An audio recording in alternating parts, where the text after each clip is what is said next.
Varka is going to be the next DPS releasing in version 6.4, and a lot has changed since the last time we talked about him. I didn't want to rush out a video without properly analyzing the situation and the future implications, but now that we finally have clearer information, it's time to talk about him and his future potential and synergies to decide whether he is worth pulling. So what actually changed? The latest beta gave Varka some massive buffs. His enhanced skill received roughly a 33% increase in multipliers, along with several other noticeable buffs to his weapon scaling and constellations. With all of these changes, it's now very clear that Hoyoverse does not want Varka to be a standard banner character. They are actively trying to make him viable. And as I've said before, considering the sheer amount of lore hype Varka has had since the very beginning of the game, combined with one of the most unique gameplay designs we've ever seen, dual weapons, dual elemental damage, it would make absolutely no sense for Hoyoverse to waste that potential. Now let's talk about his teams. Currently, Varka's premium team with Venti, Durin, and Bennett performs at a level similar to Flynn's without Columbina. And honestly, that's not bad at all. That level of performance is already more than enough to clear most of the game's content comfortably.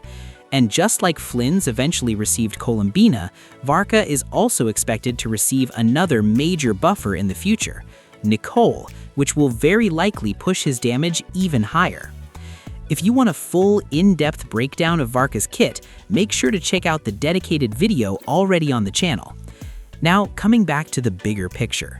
Varka is an Anemo DPS, and if we look at past trends, Anemo DPS characters have almost never been the absolute strongest units in the game. We've seen this pattern before. We saw it with Chaska, who dealt less damage than characters like Kinich and Mualani.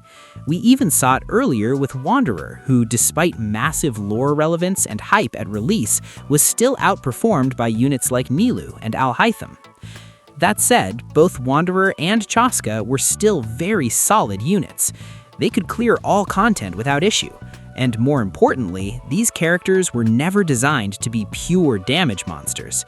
They were designed as fun units with extremely unique kits and some of the best exploration value in the game, which helped compensate for their slightly lower damage output. And Varka is clearly following the same design philosophy. Just look at his gameplay. A massive character wielding 2 claymores, performing Superman-like jumps, dealing dual elemental damage. This is not a standard DPS design. Hoyoverse is very clearly positioning Varka as a unit that changes how the game feels to play, not just how fast you clear Abyss.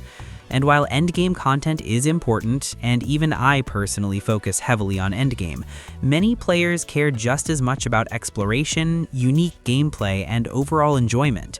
If you're one of those players, Varka is going to be an insane addition to your roster.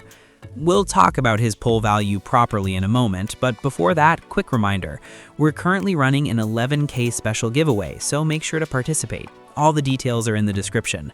And don't forget to check out Loot Bar. They're offering some of the best deals we've seen in a while. Limited time discounts, extra offers for the current banners, and one of the safest and fastest top-up methods available. Just use my link below to check all the current offers. Alright, now back to Varka. With the recent buffs, Varka's damage is now more than good enough to clear Abyss comfortably, and his performance is expected to increase even further with the release of Nicole, or potentially with future mechanics like Lunar Swirl, which could completely change the equation. On top of that, Varka's kit provides a massive advantage for older players, especially those who already own classic Mondstadt units like Venti and Jean. Even Hydro supports like Farina and Yellen, who have started falling off in some tier lists, suddenly become top tier again when paired with Varka, and that alone adds a huge amount of hidden value to his kit. Now, as we've discussed before, Nicole is most likely joining us alongside Durin's rerun in version 6.6. And as we already know, Nicole is expected to be a stronger version of Bennett. And when you look at how many melt and vape options already exist in the game, Nicole is very likely designed to function as a mono pyro support instead. For example, she could provide something like up to 60% Pyro and Anemo resistance shred when a character triggers Pyro Swirl, or she could grant attack or crit-based buffs when paired specifically with older Mondstadt characters. And this is important because buffs like these would perfectly match Varka's kit without changing the overall power hierarchy of the game.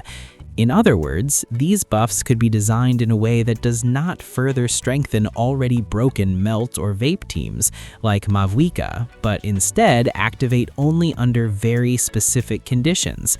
There is also a very real possibility that Nicole introduces a new passive that directly synergizes with Mondstadt characters, similar to how Escoffier completely reshaped Freeze teams. If that happens, Nicole could do the same for Mono Pyro or Anemo Pyro teams, which would once again push Varka into a much stronger position.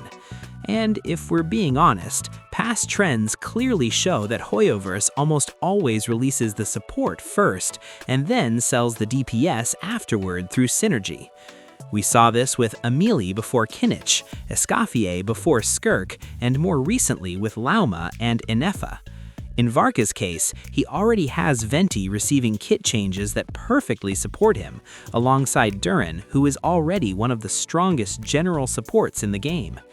But here's where the problem starts. Varka's current premium team is already extremely expensive for a free-to-play player, and if you add someone like Nicole into the mix, you're suddenly looking at a team made up entirely of limited 5-star characters, with 2 of them potentially releasing in the same version. For free-to-play players, that is incredibly difficult to realistically obtain. And this is Varka's biggest disadvantage when compared to other DPS units, especially when you compare him to units like Zebai, who can achieve significantly higher damage with far fewer premium requirements, often needing only Columbina to reach peak performance. From a purely meta-focused perspective, Varka starts to look like a weaker option. So yes, if you are a player who only cares about clearing endgame content as efficiently as possible, and you don't care much about playstyle or gameplay experience, it is objectively better to pull units like Mavwika or Zebai because they simply provide more value to your account. However, if you really want Varka, then go for him. And if you ask me personally, the safest option is to wait for his rerun. Most likely, Varka's rerun will happen after Nicole's banner, and by that point, we'll have a much clearer picture of his true damage ceiling and his full potential. That will give you a far better perspective to decide whether Varka is actually worth pulling for your account. I hope this video helped clear up your confusion, and don't forget to participate in the giveaway. It's ending soon. Till then,